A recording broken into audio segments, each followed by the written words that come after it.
prepare for our COI. I want to remind everybody that we are recording this session and the recording has started.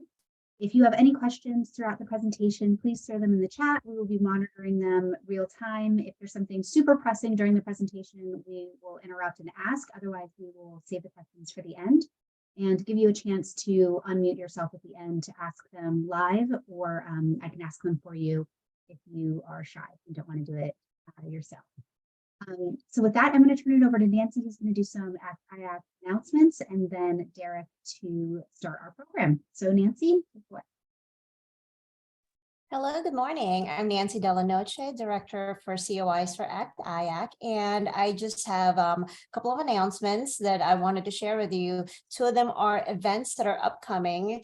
We have the Climate Change Summit in April, and then in May are another big conference. It's a multi-day conference, Emerging Technology and Innovation. It's at Cambridge, Maryland.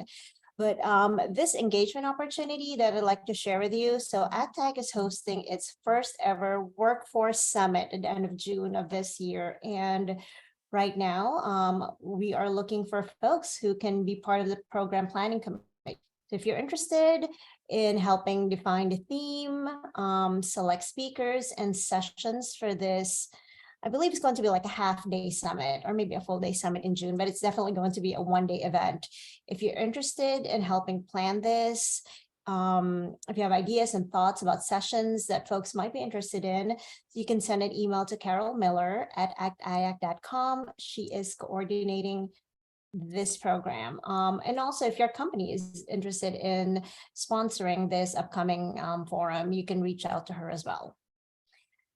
And that is it for me. And with that, I will pass the mic over to Derek Hager, Federal Account Executive with WalkMe, who will be leading this discussion this morning. Thank you. Thank you, Nancy. Yes, my name is Derek Hager. I'm your moderator today for this discussion. I'm a member of the Evolving Workforce Program Committee here at ACT-IAC and the industry representative of WalkMe. It's my role today to facilitate and guide us through the next hour, make sure you as the audience get to hear what you came to hear. And we have some very important topics and some great perspectives on these topics from our panel. So with that, let me first introduce our panel, and then we'll dive right into the topic areas related to what's being done to recruit young technologists into the government. Specifically, we'll explore with our panel their program, how government leaders can better support this work, and even collaborate with the organizations represented by our panel today, the U.S. Digital Corps, Coding It Forward, and TechCongress. Question and answers will be allowed, so feel free to put those in the chat, or we'll come off at the end.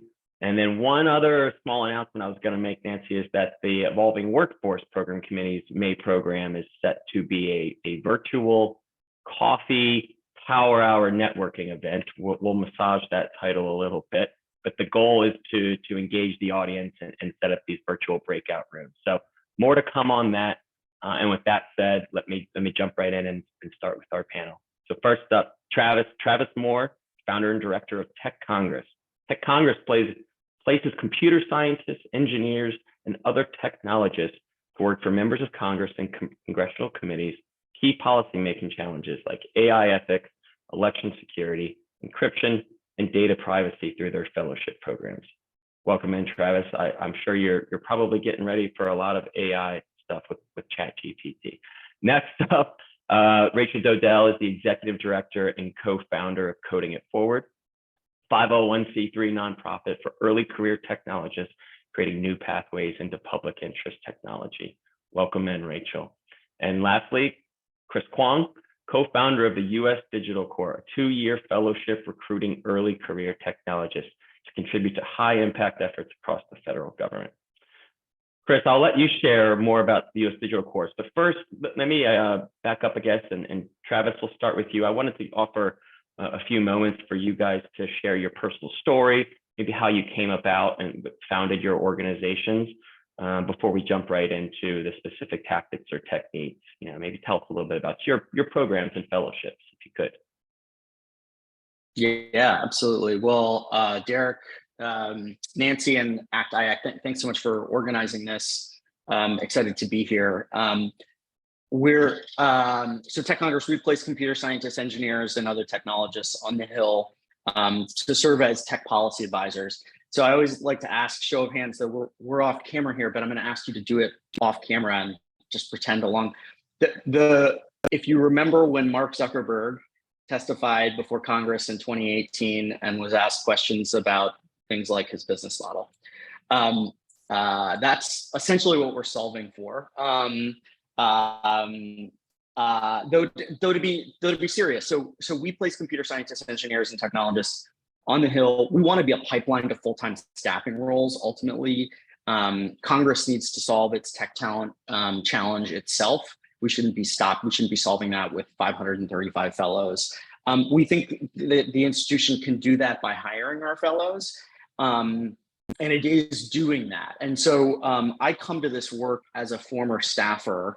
And my main message here is that people want to do this work. I think Rachel and Chris will absolutely speak to this as well.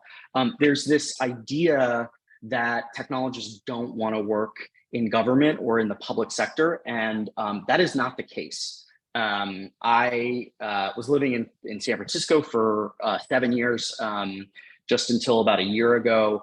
There is a passionate minority of folks within the tech sector that want to do public interest and public sector work.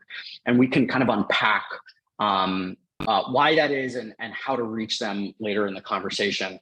But that's the message that I want to leave you with, is to ignore the naysayers, that people really do want to do this work. I come to this work as a former staffer, and who found myself really underwater on tech issues. I was a legislative director to a member of Congress who represented West LA, a guy named Henry Waxman.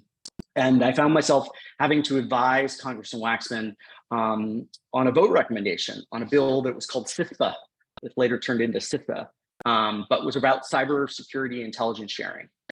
And I found myself having to wrap my head around what was PII, what was personally identifiable information, what did it mean for a company to anonymize data and to anonymize PII when it was sharing cyber threat information with the federal government. And what I found was I couldn't find people within the building that could answer those questions to me. And that's in part because there haven't been pipelines to Congress. And it's also in part because members of Congress just assume that people don't want to do this work. So they don't even try and recruit people that want to do this work.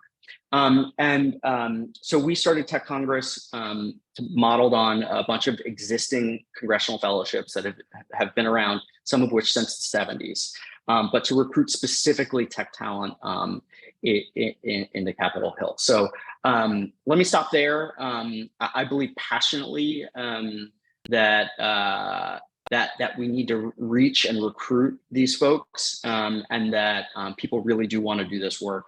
And so let's unpack how to do that. Thank you, Travis. Thank you. That's a great message. And Rachel, maybe I could go to you next. Perhaps a little bit about your programs or your fellowships, and even if it's state and local government and stuff as well. It looks like you guys do a lot of work with state and local government. So Rachel, I'll pass it over to you. Wonderful. Well, thank you so much for having me here today, and I'm excited to share a little bit more about Coding It Forward and our story. My personal story is deeply intertwined with the founding of Coding It Forward, so I'm going to do both at once, so bear with me. Coding It Forward was founded in 2017, actually by a group of undergraduate students, including myself at the time. And we were basically all studying technical fields, whether that be computer science, design, data, or other STEM related fields. And we're very curious about using our skills for social impact. But all of the companies coming to campus were big tech, Facebook, Google, the likes. And at that time, most of the headlines about Facebook's election data challenges and a lot of the manipulation that was happening online. And many of us weren't eager to work for these companies. It was really hard to hear them come into our campuses, give the pitch that you're going to change the world, while the headlines were telling a very different story.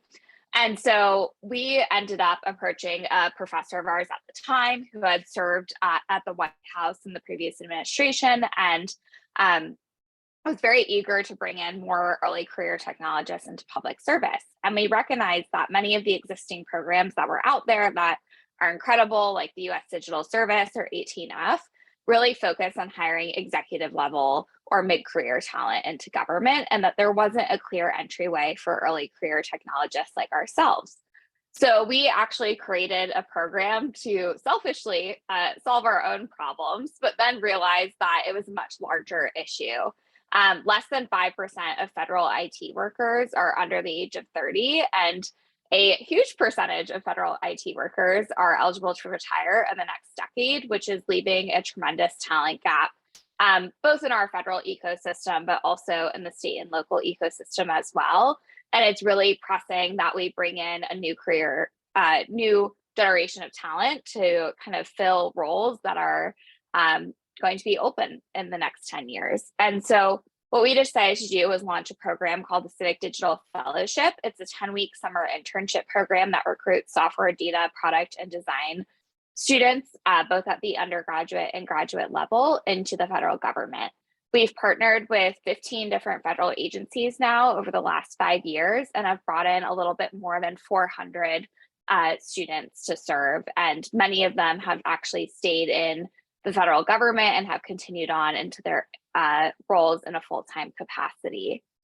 But because of the demand that we've received, speaking to Travis's point, we've heard from over 11,000 individuals in the last 5 years who want to do this work. But we don't have 11,000 fellowship spots to offer.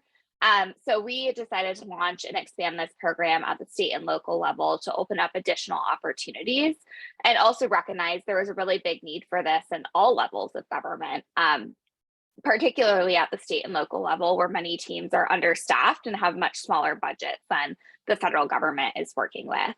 So 2 years ago, during the height of COVID, we launched the Civic Innovation Corps, which is our state and local program. We've now hosted over 100 fellows through that particular program and have partnered with 5 different states, 3 counties, and 16 cities to reach a little over 50 different government host offices at this point across the country. We've worked with major cities like the city of New York, city of LA, but we've also worked with counties like Arapahoe County in Colorado. And we've worked with much smaller towns on broadband issues. So our reach is fairly national. It's not in one particular city. And it's something that we think is really important, is to not only be building this pipeline at the national level, but also at the state and local level as well. And the way I found myself in this role is I actually served as a fellow myself back in 2017. I worked at the US Census Bureau and I caught the bug for public service. And I recognized that the model we were building at Coding It Forward was really special and unique. And I wanted to be a part of building that. So I spent the latter half of my college career building this organization alongside Chris, who's one of the other co-founders, and have now been in our executive director role for the last 4 years now. So it's been a great journey, and happy to answer any questions about how we've scaled so rapidly as well. But I'll hand it over to Chris. Yeah, awesome. Great to meet everyone. Thank you for spending some time with us today. My name is Chris Kuang, and I now lead a program called the United States Digital Corps, which is housed actually within the federal government at the General Services Administration. So I think I saw a couple of GSA folks on the list, and so shout out to all of you. But my story, as Rachel alluded to at the end, is very similar, and so I won't retell it, but kind of the arc of being a student, wanting to do work in technology, in government, and not really finding opportunities to do so, and being able to build internships for ourselves, but more importantly, for many other people.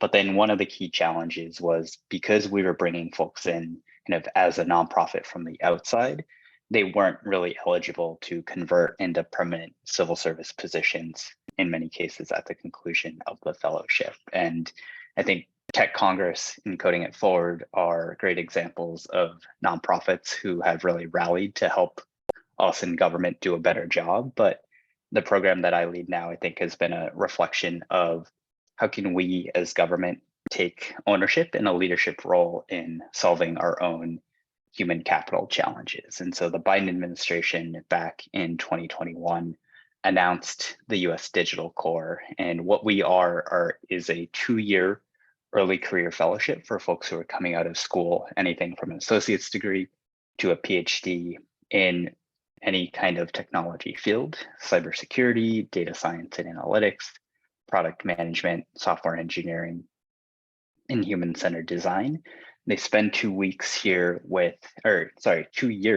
us in the US Digital Corps, and at the end of which our fellows are eligible to transition into that permanent career position that many of them are interested in. And so if any of you are familiar with the Presidential Management Fellows Program, the Digital Corps can probably very fairly be described as a tech version of PMF, and one that also has a wider kind of pool of people that can apply. So no graduate degree requirement. And so in our first year, we had over 1,000 applicants. So again, kind of harping on the people want to do this work, how do we get them in?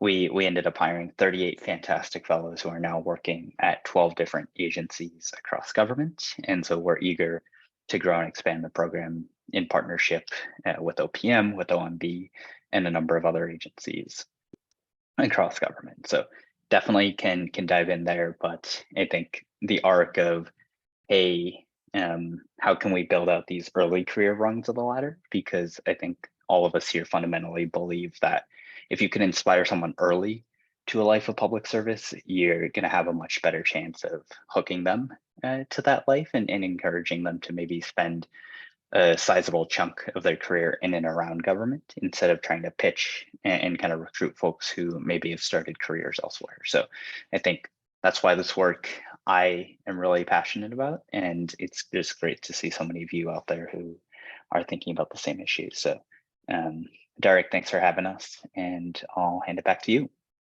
Well, it's great to hear that message, and thanks again, Chris.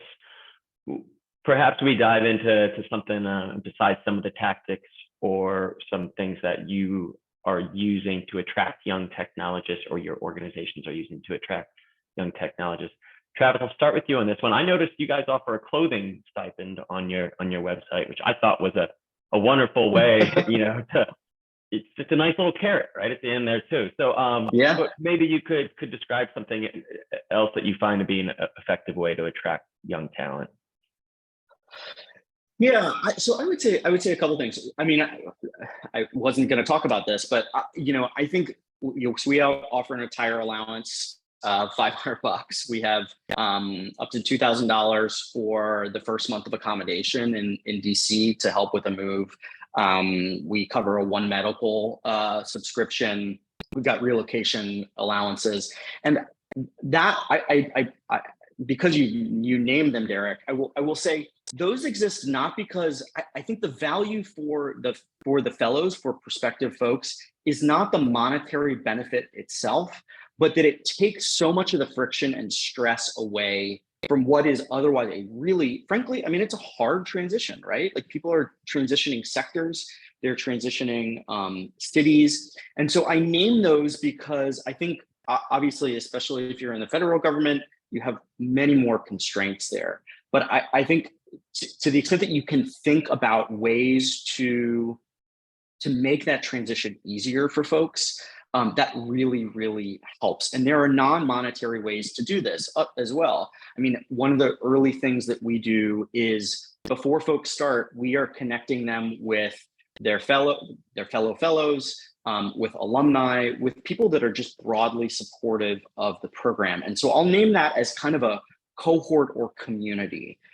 That is a really, really, I mean, this is a thing that anyone and everyone can do, which is to identify, even very informally, the kind of folks that are going to be peers and mentors to these individuals, and really make the effort to connect folks to them early and often. I mean, even pre or during the application phase. We're in interviews right now, and we have a candidate who's really talented. His wife is pregnant, and he's really worried about joining the program.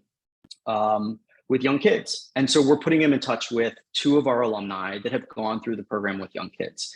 So it's that kind of community cohort work that I think is really, really important and people respond to, because you're reducing the friction and the stress about this unknown sector, this unknown entity that is government. The other thing I will say that we do really early on is we're really honest about what the experience is going to look like, and that includes what's going to be really powerful about it. And we can talk more about that later.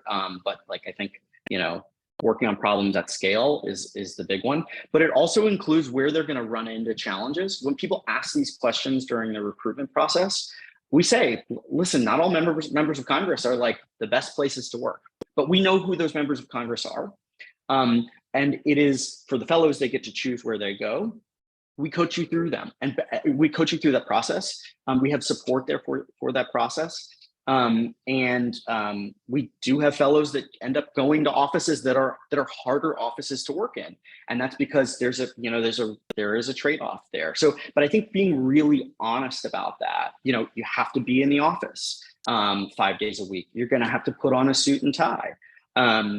I think that's another way of just like greater transparency to the process is really, really helpful in reducing the stress of and reducing the unknowns of what is a big deal and a big transition for a lot of people. So those are just 2 things. I'll stop. Chris, are you finding effective? What are you finding as effective ways to recruit, or are you experiencing kind of some of the same questions that perhaps our colleagues here are getting? Yeah, I think Travis alluded to constraints that we have in the federal government, and we can't, in most cases, pay for relocation or for people to go out and buy professional clothing, although kind of important to increase access and, as you're saying, reduce friction. But I think even within the arguably more limited toolkit that we have here as federal employees, and kind of considering the federal hiring process, we've still been able to find ways to kind of reach and kind of inspire folks who are trying to get to join. And I break it down really into the messaging that we have and then the tactics that we use to find the people. And I think the messaging, to Travis's point, is how can we be transparent and authentic about the work?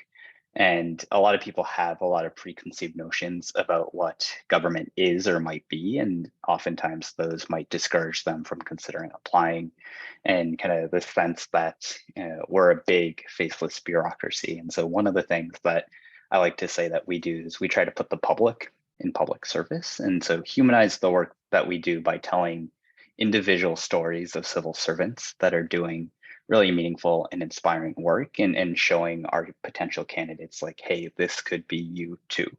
And obviously people come to this not to get rich or anything like that.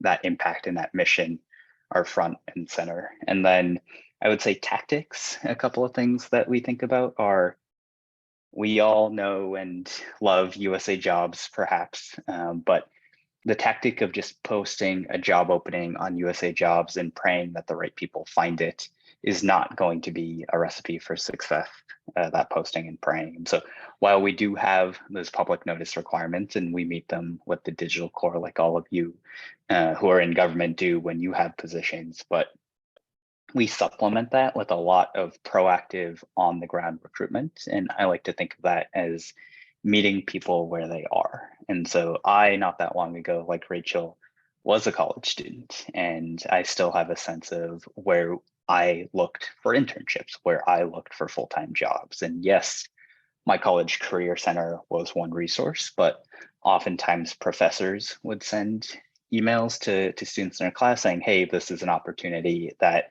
some of you might be interested in. I would get a lot of that over student organization listservs and some of these channels. And so our recruitment is, how can we reach students in the places that they're looking? Because often that will increase the likelihood that they give it a shot, instead of trusting that they find the right thing on USA Jobs. And I would say the applicant experience you can think of it as a lot of that messaging and tactics is really to get someone to the point of applying. But as we all know, from the application to when you actually start that job, that is really where the battle is won and lost. You want to make sure that people stay engaged, we keep them warm, and they don't drop out. And so again, I think that transparency and that over communication have been tactics that we've come into play and say like, hey, this is what it's going to look like on USA Jobs when you submit your thing. This is what's going to happen afterwards, roughly how long it takes.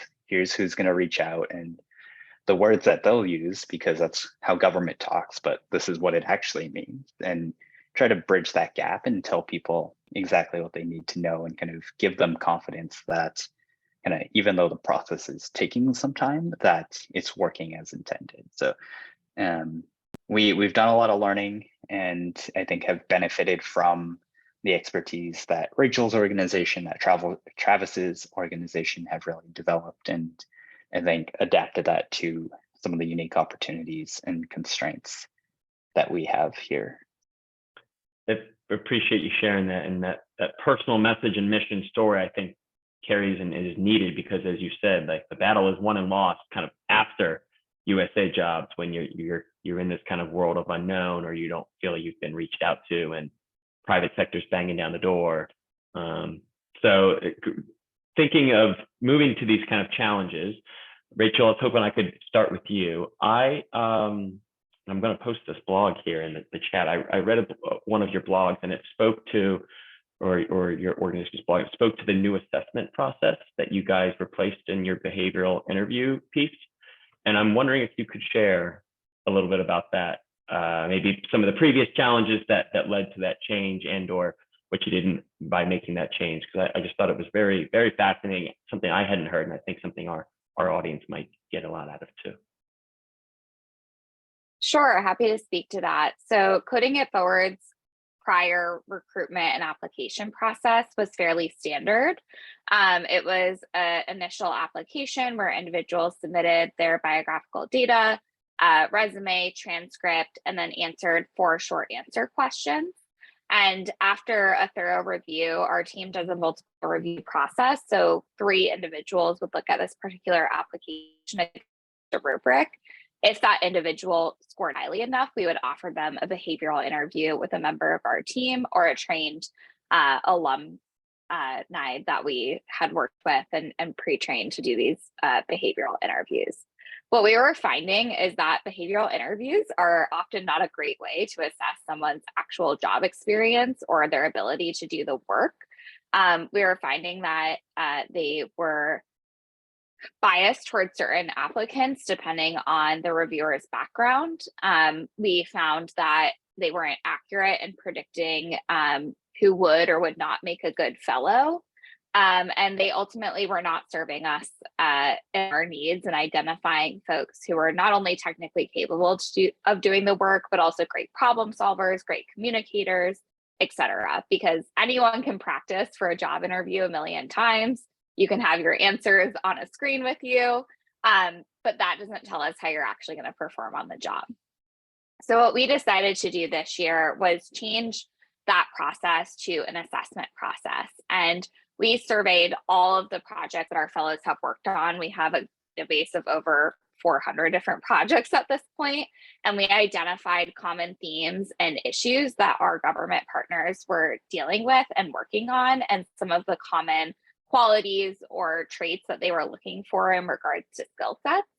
And we've set up 4 different assessments for each of the areas that we hire for, and then also assessments for the sub roles, meaning we hire in the data category, but across data, we hire for 3 particular positions: data science, data analytics, and data engineering, which are 3 variants on the same skill set. And we wanted to make sure that we were accurately assessing for the skills needed in each of those roles. So an applicant, after moving past the first part of our process, would then get a pop-up to complete an assessment. They had an hour to do it. And in that assessment, they were given a prompt about an issue that a hypothetical government agency was facing. They were given some parameters for what the challenge was, and they were asked how they would go about solving it. And they had various questions to address different parts of the problem solving process. How would you plan for this from a time constraint? How would you offer feedback to your team? But then also technically speaking, how would you use your skills to assess the scenario? What types of softwares and tools do you think would be necessary? How would you think about approaching this problem? And what we were really trying to get at was not a perfect solution. We recognize that there are a lot of various factors that could influence how this project went in the real world. But what we were trying to understand was, how does this person face a problem, think about it, and communicate their answer to our team? And we had a pretty hefty rubric to go along with that to make sure we were doing our best to standardize kind of the response and grading process. And what we found was two interesting things. One is that it was much more accurate at predicting who would or would not be a good fit for this particular program. But two, a lot of applicants were using ChatGPT to write their answers. And in the initial screening process, our review team, which is made up of alumni volunteers, started to notice a lot of the answers sounded the same. And we're using similar phrasing, similar words from our website, similar themes. Some of them were even taking direct quotes from the prompt itself. And we soon realized that a lot of people, while technically admirable for using a new tool, were perhaps not representing their own individual thought. And so our team was grateful to be connected with actually an undergraduate researcher at Princeton who has developed the most accurate ChatGPT detector in the country. And his tool is being used by nonprofits and educational institutions to detect the use of AI in applications. And what we found was roughly 20% to 30% of our candidate pool was using ChatGPT and one or more short answers. And our team had different thoughts on how to evaluate that. And I won't get into that too deep here. But I think something for us to all be mindful of moving forward in our processes is how your team will choose to evaluate the use of ChatGPT in applications, because if it's not already happening, I can guarantee you it will be shortly. And how you choose to identify that content and what to do with it. So our team wrote a little bit of a blog post about how we actually went about detecting the use of AI and what our approach was. So I encourage you to read that, and please send us an email if you're interested in learning more. But was certainly not something we thought was going to be a challenge when we embarked on our process, and it turned into a pretty massive one for us. And just for scale speaking, we had 2,500 applicants. So for 20 to 30% of them to use ChatGPT is a pretty substantial number of individuals. When I read it, I was interested in the assessment process, but the ChatGPT thing was fascinating, and it's expected. It's the first time I've seen someone kind of try and solution it and offer thoughts about even differing opinions, right? Some people thinking maybe that's okay if they use it versus others. So thank you for sharing that. Travis, Derek, please. Can I jump in on something that Rachel mentioned? I think in government, moving towards what Rachel's describing as kind of skills-based assessments, seeing kind of how candidates and applicants actually perform instead of taking a resume as kind of that sole predictor of success, I think is really something that poses a lot of potential and gives us a lot of opportunity here, because resumes are only one dimension, and often it's hard to see kind of how someone did in one job what we're hoping that they do in ours. And so by able to craft something, I think it allows us to actually test candidates for what we need them to do, not their skill in creating a federal resume or their skill in kind of summarizing all work that they've done previously. So I'm a really big fan of work like that. And I know OMB and the Office of Personnel Management have been using a new process called MEQA, which stands for Subject Matter Expert Qualification Assessment, which brings, again, the subject matter experts into the process to help with kind of more of those skill-based assessments. So I'm really glad to hear that folks like Coding It Forward are using that path. It sounds like you could have a whole, session and topic area just on, the benefits and evidence of that existing process, running into downstream issues. Yeah, maybe we'll have to, if there's any of our committee members out here, we'll have to get someone from OPM or OMB to talk about that more. Thank you for sharing that in there. Travis, when you look at your message that your message around to your work is going to be in some of the most important areas of the federal government. The story is fantastic, and I think it resonates so well. I also saw that your organization, is truly nonpartisan. One of the few that I think is probably still that way.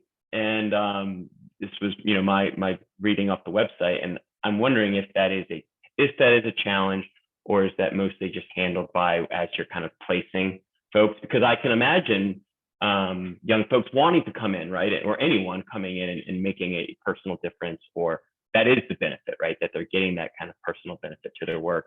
So I'm curious if you could share anything about that, if it is a challenge at all.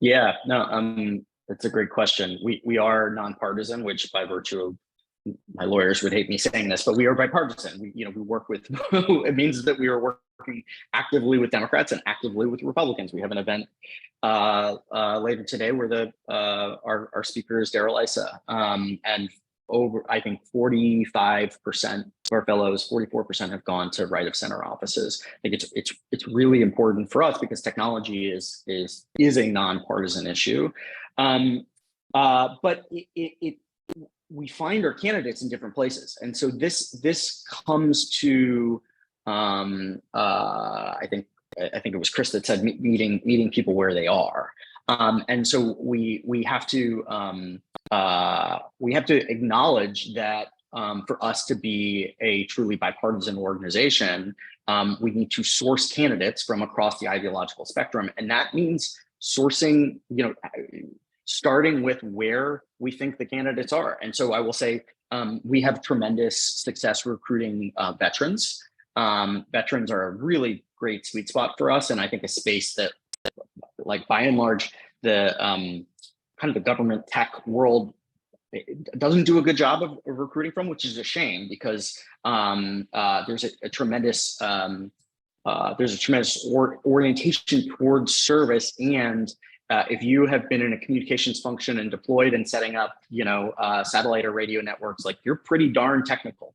You've been, building product in the field, so to speak. And so, but we have big lists of, and so this comes back to meeting people where they are. I think you do need to go beyond posting something to USA Jobs and identify, who are going to be your champions. I think academics is a great suggestion. I think identifying people that are part of professional networks or groups that can just circulate information around is also really, really important. But meeting people where they are, and then being very transparent about the process. And frankly, we're very transparent about, we're looking for a certain number of folks. We're looking for ideological diversity as well. We state that in particular because, frankly, folks that are right of center are skeptical that we are true to our word here, honestly. And so I think we need to meet people where they are and be very, very honest and transparent about our, folks have served in this office, and this office, and this office, and name the impact that they've had there. But yeah, it's a challenge, and it just starts with, actively recruiting for the kinds of people that you want to be part of the program. That's great. That's great to share. And Chris, I know you've been commenting in the chat, so thank you. When you are looking to place folks after their fellowship into other federal agencies, that we hear this message of trying to get federal agencies to align their stories, share their stories back to recruit. Are you trying to place people based on their kind of preference and use the the missions and stories of service providers, specifically the agencies, to help? Is that something that you see in your work as well? Yeah, I think at the end of the day, people want to be doing work that they're excited about, that they feel like they can go home feeling like they did something meaningful and impactful for the public. And so as part of our placement process, we do ask our candidates to let us know, hey, are there particular issue areas that you care about? What is important to you? But we are also very transparent in saying, hey, there might be agencies that you've never heard of that are doing just incredible work. And so don't come in with your eyes set on X agency as if that's the only place that you'll be wanting to work. And I think GSA is a fantastic example of that. Not to be a homer here, but I would bet that most technology students, most technologists would never have heard of GSA, but we do some of the most, if not the most, important, exciting, far-reaching tech work in government. And so I think a model like the Digital Core, into a sense, I think all three of our programs here, where you can apply once and be considered for many opportunities across the spectrum, is really a direction that I'd like to see us go, right? We have the Competitive Service Act, which allows us to share certificates for similar positions across different agencies. Candidates, again, apply once and saying, hey, I've got software engineering skills, but I don't actually know the contours of government to know where I should apply. And so to have an office like ours where we can say, hey, we actually think your background's a great fit for CMS or the FDIC or the State Department, decreases the burden on a candidate to find all of those opportunities themselves on USA Jobs. And so I think the models that we have where, again, one front door, we make it as easy as we can for the candidate, and then we kind of can help find them the right home. And often we see that it is quite successful. So I will say our program is fairly new, and our first class of fellows have only been in their positions for less than a year. So we haven't gotten to the end of our 2-year fellowship where that conversion into a permanent full-time position at the agencies is taking place. But we've got great partners here at GSA in our Office of Human Resource Management. We've got great kind of collaborators at OPM and elsewhere where we've really paved that path. And with PMF and other programs that have gone before us, I think a good understanding of what that takes. But I think that apply once, be considered in many places ends up being a really powerful piece of it in that placement, as you're saying, Derek.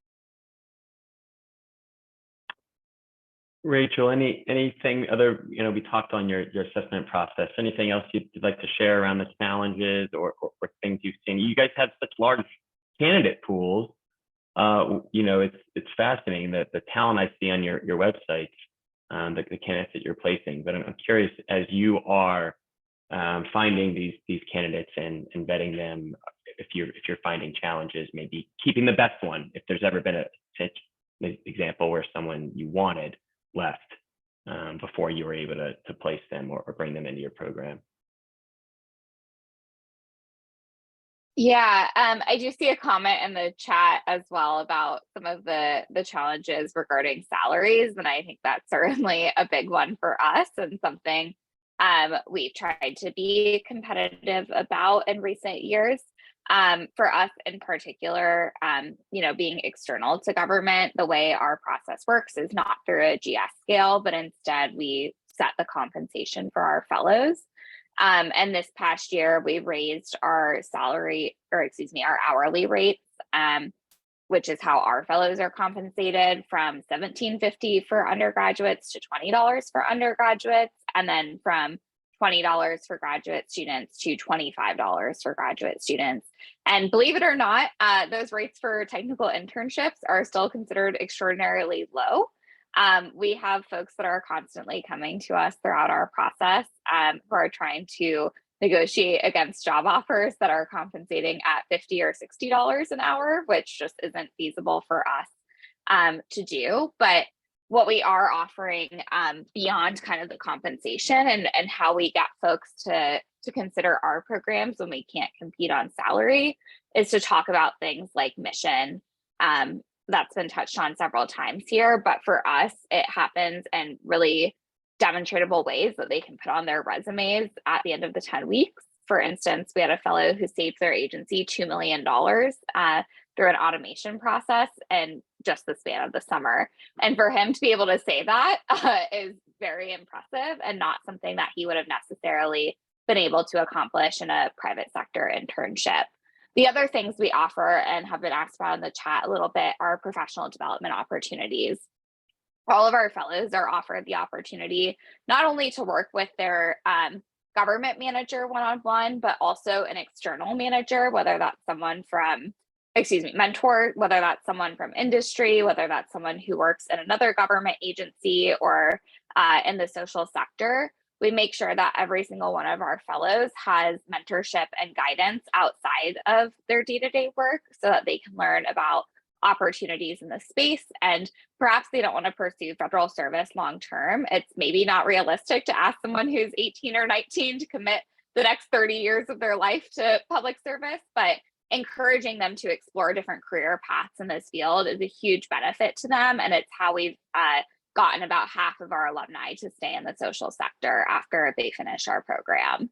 And then the final thing we offer is professional development training and speaking opportunities throughout the summer. Every single week, our team plans 3 to 4 events so that they can hear firsthand from individuals leading tech companies in this space, from individuals who are working in government, and really going back to what Chris said at the beginning of this panel, which is that human storytelling piece, and bringing it home for them that there are technologists doing this work in government, outside of government.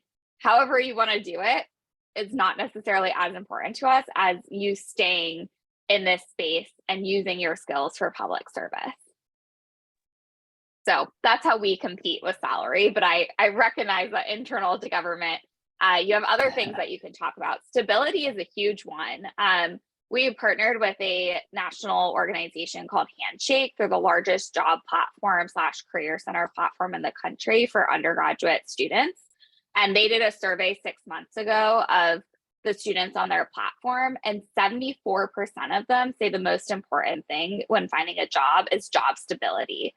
And if government can sell one thing, it is certainly job stability. So I would think about other ways in which you can frame your work, because if anything's unstable right now, it's the tech sector. So folks are looking for jobs that are not going to lay them off, are not going to fire them without warning.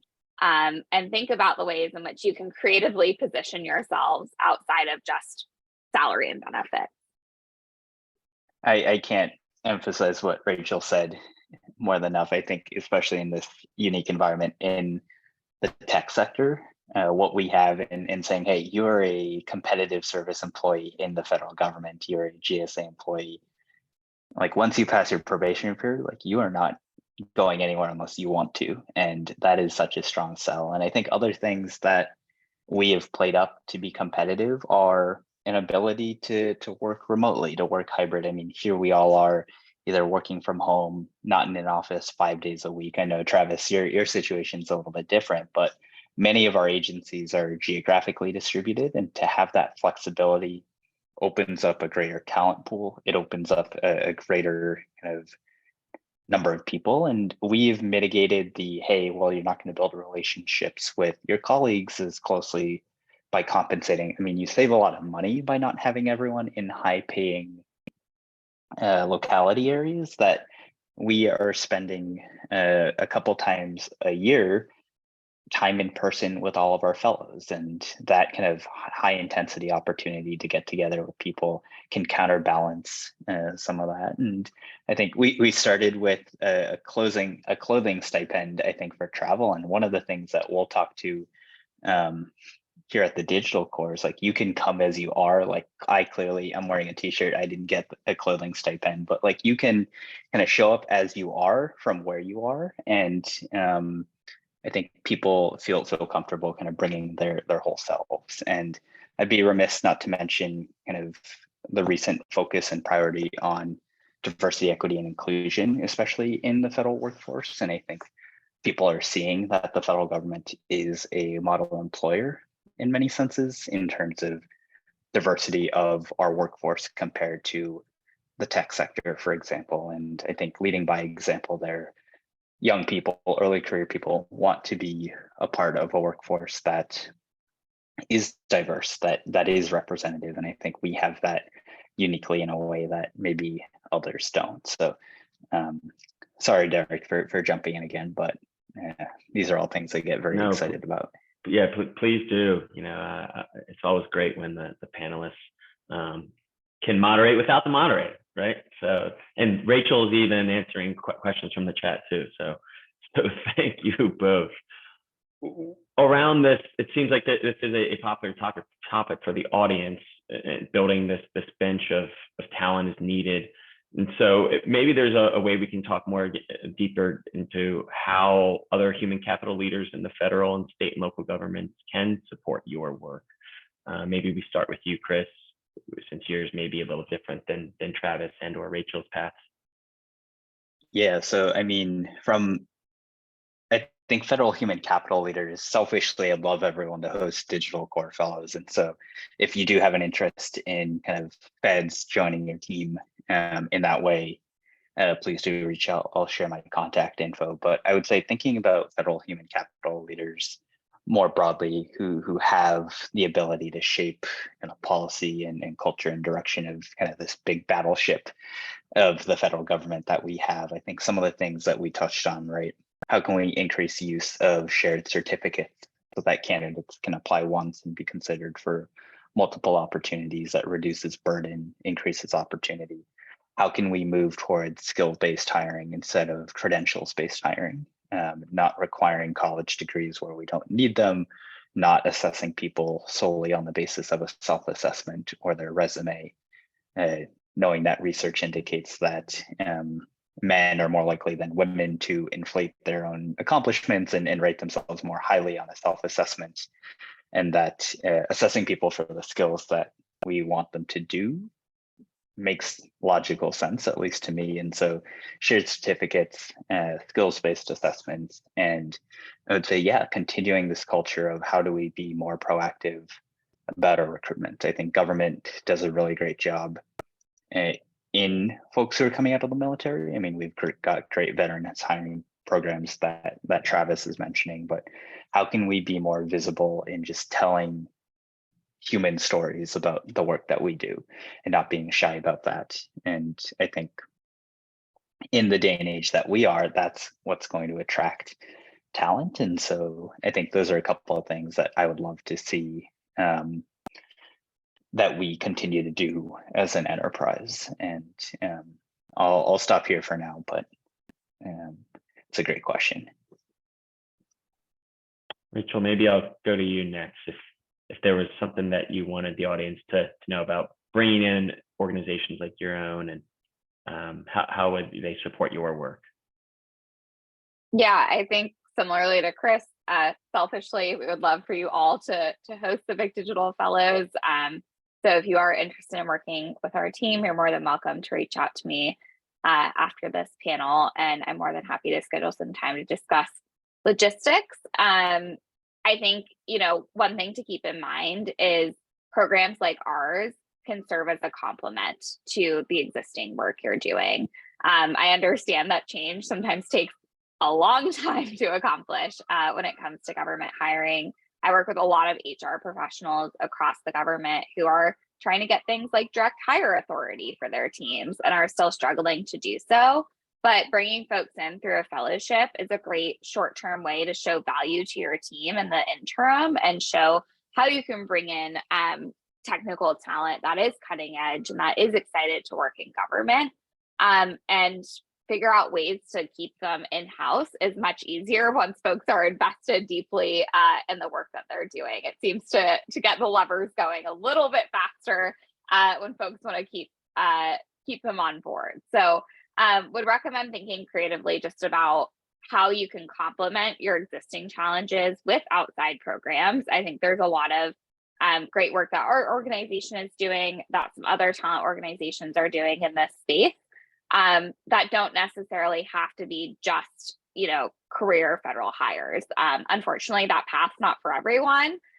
most undergraduate or early career individuals are not going to USA jobs to seek out opportunities. And so finding ways of giving them a taste of what government is like is really important so that they themselves can see if it's the right fit for them and experience it firsthand. So thinking about solutions outside of just federal service, I think is very important.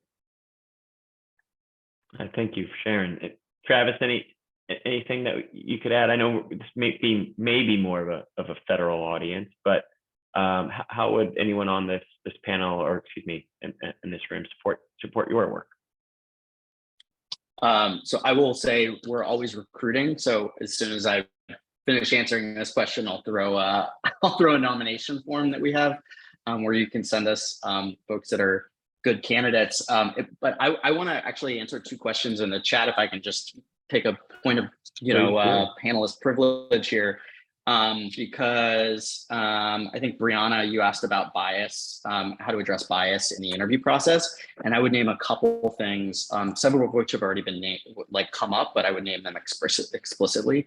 Having a set rubric for interview questions, you ask everybody the exact same set of questions, or template, excuse me, and then having a rubric for how you are grading folks. I mean, explicitly. A 3 is this, a 4 is this. For standardizing how you're evaluating folks, I think scenario-based questions are also really, really helpful. We do them related to emotional intelligence. This hasn't come up, but one of the challenges we find is folks that have, there is a caricature, and sometimes it is true that folks with tech backgrounds have less emotional intelligence. So we find it really important to explicitly select for that and ask about that. And so we have scenario-based emotional intelligence. If you Google emotional intelligence interview questions, you'll find some of these as part of the process. And the last thing I will name also, this interview guides and transparency. We want people to show up as their best selves. Our interview processes generally do not do any favors to folks that are underrepresented in our sectors. It is a harder thing to show up to the kinds of interviews and the kinds of recruitment structures that we have. And so to the extent that we can make it easier for folks, make them comfortable in the interview process so that they can show up as their best selves, you will have a more equitable hiring process. Last thing, I think it was Ania asked about other ways that you can get people in the door, and I think emphasizing learning. You said 30% of people are of millennials or Gen Z are focused on professional development. You can talk about how the federal government supports professional development, build professional development plans, and package all of these great resources that the government has for people together and turn that into a learning and professional development tool. So I think packaging that and messaging that is also really, really important, and will counteract the compensation issues.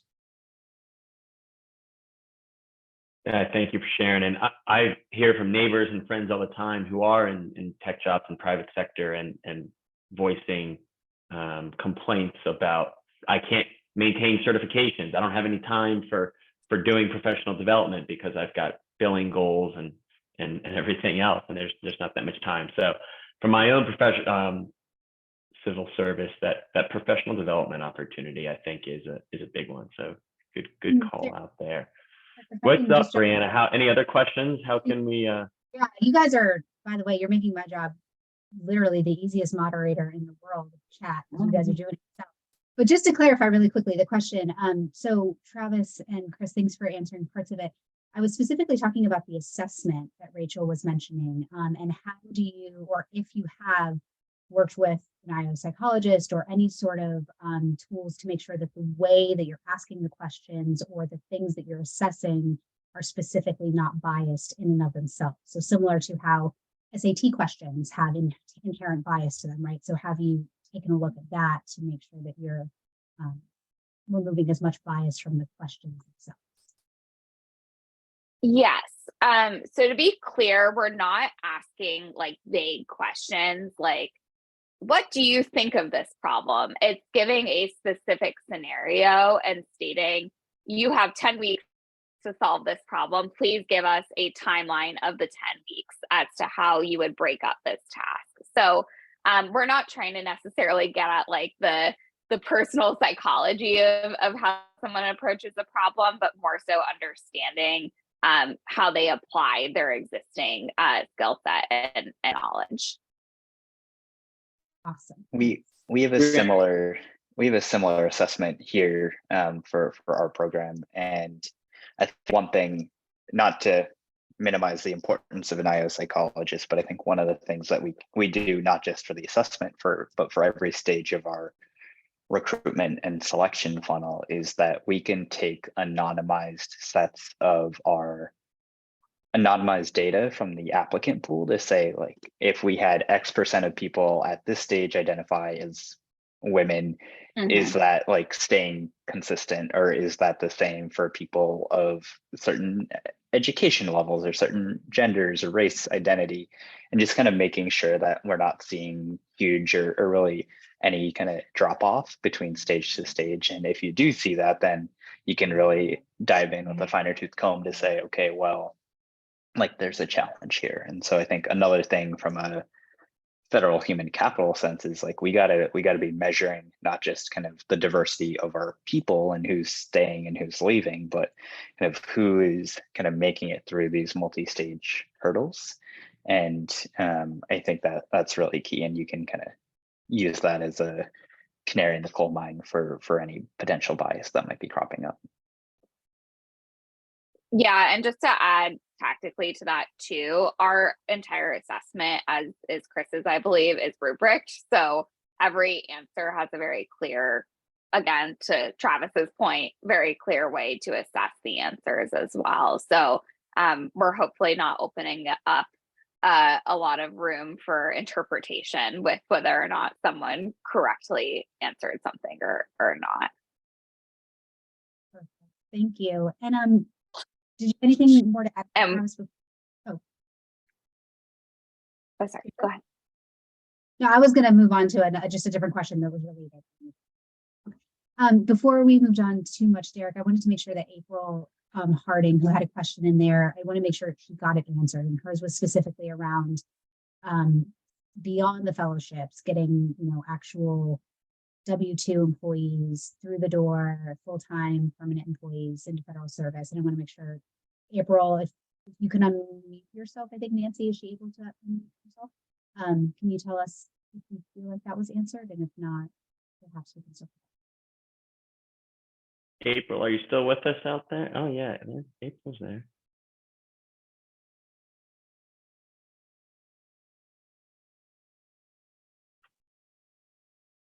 Nancy, is she able to come off mute? Would you like to come off mute, April? Yes, I think it was answered, and thanks. Okay, great, perfect. So we can keep going, Derek. Okay. What I see some other questions in here. What other ones did we miss?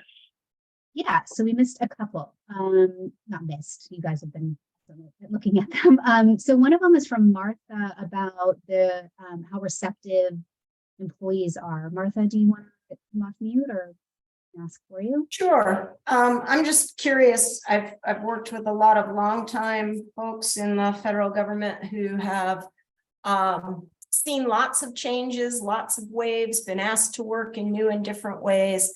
And I'm curious how you manage the introduction of these incredibly bright, smart, tech-savvy folks to a group of people who have been doing their jobs and are very comfortable doing their jobs the way they've been doing them for a very long time, and balance that new expertise with longer term expertise.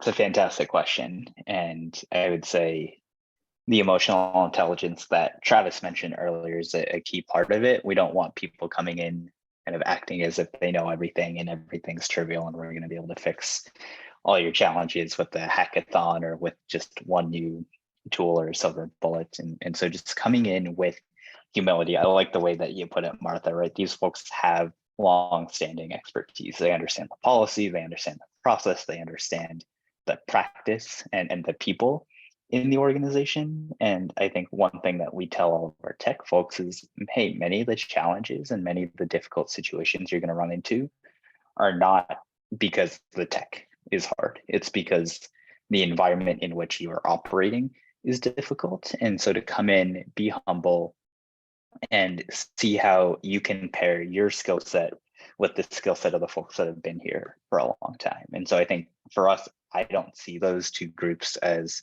kind of fundamentally kind of opposite or adversarial. I think it's actually kind of a complement between, hey, let's take the best of both worlds. What you really know probably also includes some stuff that like, hey, this is really monotonous or really repetitive, and like this is really a thing that maybe we can address with technology. I think the people who have been there for a long time know where the opportunities are, and if you can kind of work closely with them, they end up being kind of the best guides. And so I see it as kind of a collaborative partnership in so many senses.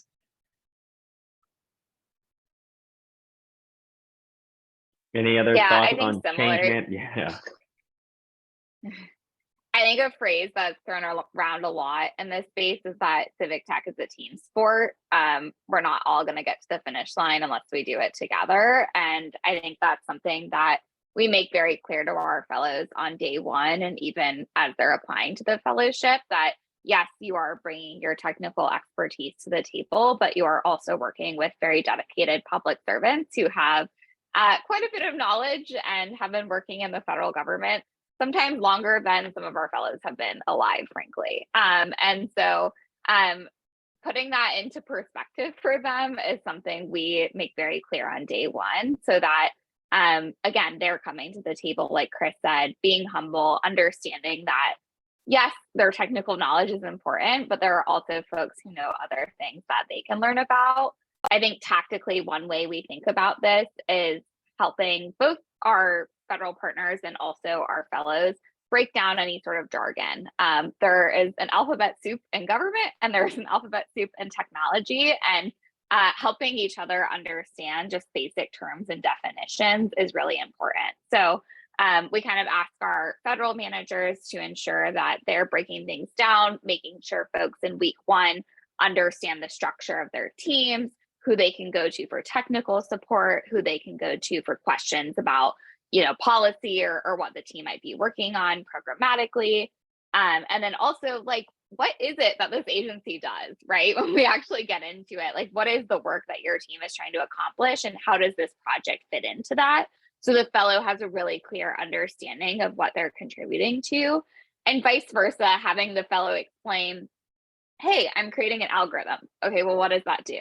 What is an algorithm, right? How does that work? And having them break down that step-by-step process and explaining how they're going to go about it in a very tactical manner, instead of just saying, see you later, I'm going to go code and, I'll bring back a solution. We're encouraging them to communicate and using that shared language.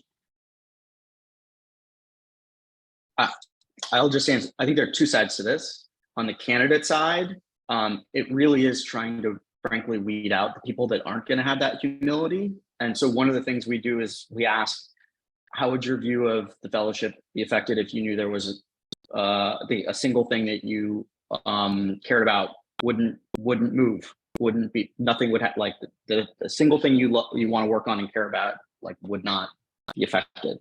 And so you select for the people that are in it because they want to learn, not because they want to get this thing signed into law. That on the candidate side. I think on the placement side, on the receptor, like, you have to find the evangelists. You should not be sending folks to places that are not going to want to use these people. Technologists want a tech. And so Bitwise Industries, which is a great apprenticeship program based out of California, has a test for this, which is, what are the 5 things that if we give you someone today that you'll be able to do with them tomorrow that you aren't able to do today? And if they can't name those 5 things, then that place probably isn't ready for them. The receptor, the leader needs to be primed and ready to absorb one of these individuals so that they really truly will be used. I'm Google searching Bitwise right now. Thank you for mentioning that. I'm sure our audience will get a good use out of that.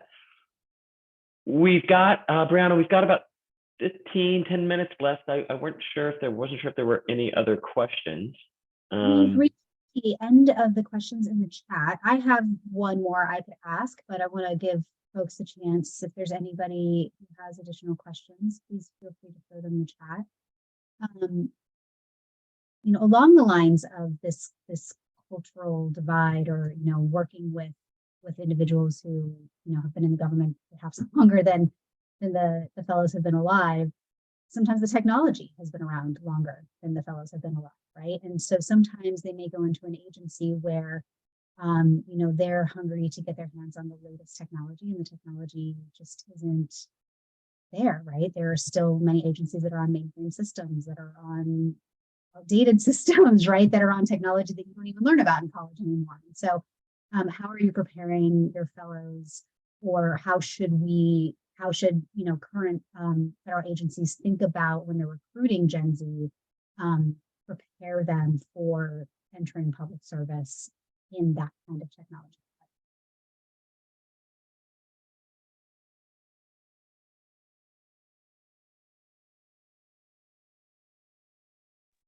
I think it's what makes so much of this work so important. I wouldn't put some of the COBOL mainframe kind of modernization and transition stuff on someone who's fresh out of college and has never seen or heard of COBOL in their lives. But I think we have a unique window in this moment where there are people who have those skill sets who are still in the workforce. And I think that's where you have early career programs like Rachel and mine. You've got kind of programs like Travis's that advise in the policy space.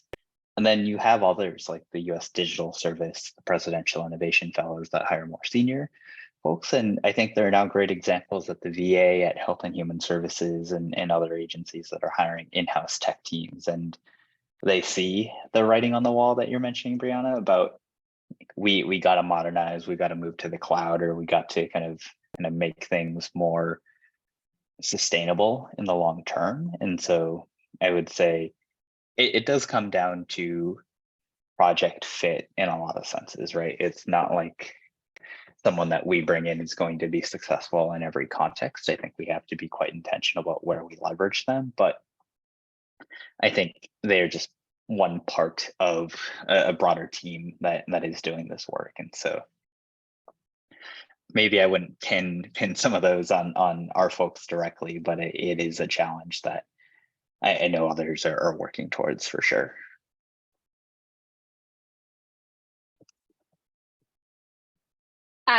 I said this in the chat, but I'll just reemphasize it now as well. Something that we do is we screen every project that our fellows work on to ensure that we have folks who meet the right skill sets before we even start our recruitment and selection process.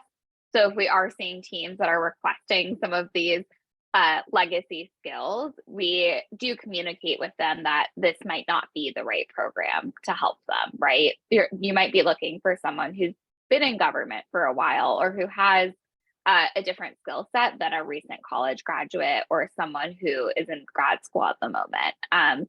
And so that is something that we prime our partners for before they even get close to recruiting a fellow from our program. And I will say I've actually been very pleasantly surprised, and find that sometimes it's a bit of a myth that a lot of these teams are working with legacy systems.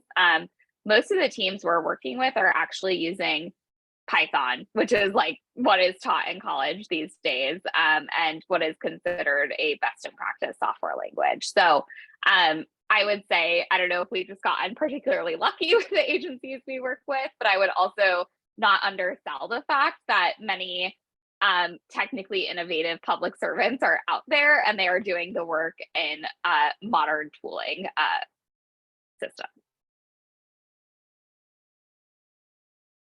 Not all mainframes, right? Well, we've got about 15 minutes left. if there's any other questions, we can take those. Brianna, I can't see, I'm looking here now, but I think we've covered them. Well, then how about we just close with some final thoughts? Thank our audience, thank our participants and panelists. I know if one for me, it was great to hear, the different stories. We've busted a lot of myths that there are not folks that are young and excited to join the government and be that next piece of tech talent. But let me pass it over to the panelists. Travis, I'll start with you. Any final thoughts? And again, thank you for your participation. Yeah, I would just, I would say, when you're recruiting for the next role, think about where you can meet these folks, and think about where they exist, what groups exist to help find them. But just, first iteration 1.0 of this, like, just do a little bit of extra outreach. Small steps. Chris? Yeah, maybe final thought, not to take us completely off topic, but we recruit, we call them early career technologists here at the Digital Core. A lot of people hear the words early career and they think 23 right out of a 4-year college degree, but it's a much broader population. We've got career changers, folks who were librarians and scientists and in the military before they started. And so while there is, I think, a need to make sure that we have a sustainable human capital and workforce from an age perspective, just in light of some of the statistics that Rachel mentioned in terms of forthcoming retirement, I would say don't overlook career changers, don't overlook folks who have gained their skills in maybe more non-traditional ways, because they can bring that diversity of their life experience and their perspective to the table that if you just got a bunch of folks right out of school, you might be missing. And so we're just really fortunate to have such a vibrant set of backgrounds. And I think government would benefit from that. And I think skills-based hiring kind of tracks a lot more career changes and non-traditionally trained folks more than a resume, because they might not have the same college degree with a major in X, but they learned it through a boot camp or an apprenticeship or something like that. And those are all valid, especially in technology. You don't need a 4-year degree to do the work. And so that would be one place where I would encourage you all to consider as well. Not all about Gen Z, right, Chris? I'm sure there's a few other audience members who might like hearing that. Thank you, Chris, and I really appreciate the candid conversation and participation. Over to you, Rachel.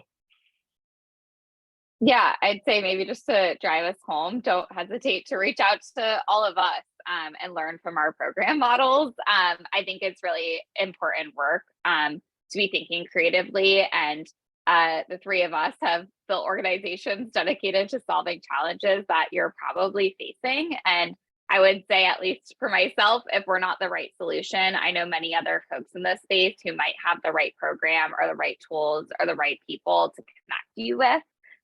So don't be afraid to ask for help from us either. I think the civic tech community is very eager to place as many technologists as we can into government, whether that's through my program, Chris's program, Travis's program, or many of our colleagues' opportunities as well. So if you want to connect with us after this call, or at least myself, I won't volunteer Chris and Travis, but I'm more than happy to connect you to my colleagues if you're looking for mid-career, executive level, whatever it might be. There are many folks thinking about this space besides the three of us, and don't be afraid to reach out, because I promise we're a friendly bunch, and we certainly want to help you build out your talent programs. Well, Rachel, Chris, and Travis, again, thank you very much. Thank you on behalf of ACT-IAC. And I think we can end here.